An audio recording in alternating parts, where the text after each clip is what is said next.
Masu sauraro Assalamu alaikum wa rahmatullahi wa barakatuhu. Barkanmu da kasancewa da ku ta cikin shirin labaran da suka gabata, wanda ni Fatima Siraja Abdulrahman zan gabatar. Marshal Court ta yanke wa Mejo Umar Muhammad hukuncin shekaru 7 a gidan yari, jim kaɗan da kama shi da laifin rashawa da cin zarafi a tsakanin wasu al'ummar. Marshal Court kotu ce da ke cikin rundunar sojoji. Dubunnan mutane sun fito zanga-zanga a New York da ke ƙasar America, sannan kuma sun yi bayani cewa suna buƙatar a ba Palestine free. Kana kuma sun kara da wayar da kai akan bama-baman da Isra'il take tayarwa a Gaza. Zanga-zangar da ake tunanin iya gari ce ta karaɗe kafaɗin Amerika. Isra'il ta ba wa sojojinta umarni kan cewa su bar yankin arewaci da kuma tsakiyar garin Gaza. Sakamakon nan ne inda Isra'il take rarrabawa a matsayin yankunan yaƙi. A daren Alhamis ne aka ba wa sojoji da kuma wasu ma'aikata da ke jibge sa'o'i 24 a garin Gaza kan cewa su bar wajen suma. Sojojin sun kira wa'inda aka rubuta wa'inda ke da alaka da bangaren Hamas da kuma sauran yankunan. Kimanin Falastinawa sama da miliyan 1 ne suka fuskanci wa'adinsu na Isra'il na guduwa daga gabashin kasar zuwa kudancin kasar. An harba bam a wani asibiti da ke garin Gaza wanda ake zargin Isra'ila da alhakin harba bam din, wanda hakan ya hada da majinyata, ƙananan yara har ma da likitoci. Isra'ila ta musanta zargin da ake mata na cewa ita ta harba bam din. Kana kuma ta yi sharhi akan cewa Hamas ne suka zo cilla mata bam din, inda kuma aka samu akasi ya fada a wannan asibitin.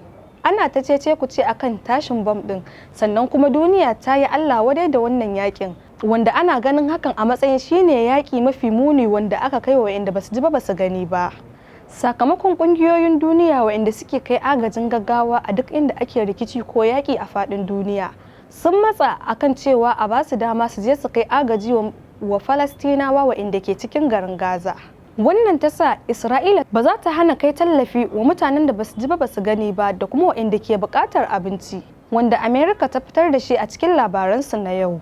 Hakan ta sa suka ba wa bodar Egypt da ke garin Gaza dama su kawo magani da kuma sauran abubuwa na bukata wanda bai wuce kwantena 20 ba. Nan kuma wani ciyaman ne mai suna Jeremy Hunt da ke kasar England ya yi gargadin cewa yana shirye-shirye mafi muni akan kasafin kudinsa na kaka, akan yakin Isra'il da Palestine, ɗayan kuma akan yakin Ukraine wanda ya zama na nauyi ne akan tattalin arzikin duniya. Kana ya kara da bayanin cewa duniya waje ne mai wahala, sannan yana mayar da hankali ne akan juriya a fuskokin waɗanda suka gaji. Ya yi sharhi kuma sannan ya zo ne a matsayin gwamnan bankin England, kuma sannan ya yi nasa gargaɗin akan tattalin arzikin ƙasa. Sun yanke shawara akan ribar kuɗin za su yi amfani da shi akan kaso 2.25. Hakan ya kasance mai tsauri, kuma ya yi hasashen cewa su za su ci gaba da hakan. Kuma ya yi hasashen su za su ci gaba da kasancewa mai tsauri, da kuma sharhin da zai damu masu cin nama. A ranar Alhamis, gwamnatin tarayya ta Najeriya ta ba da umarnin cewa a rufe babban yanki na 3 a Lagos. Hakan zai faru ne a daren Asabar 21 ga watan Oktoba zuwa ranar Lahadi 22 ga watan Oktoba na shekarar 2023. Don gudanar da gyare-gyare. Mai kula da ayyukan gwamnatin tarayya a Lagos, Ms. Olukorede Fewa, a wata majiyar ta sanar da cewa gwamnatin tarayya a shirye take ta fara aiki gadan-gadan na farfadowar aikin kan gaba da sauran gyare-gyare jama'a da ke motsi a kan tsari a halin yanzu don gudanar da gyare-gyare da kuma aiki na gada ta 3 a Lagos. Sannan kuma ta shawarci masu ababen hawa da su ba da haɗin kai wajen gudanar da zirga-zirga.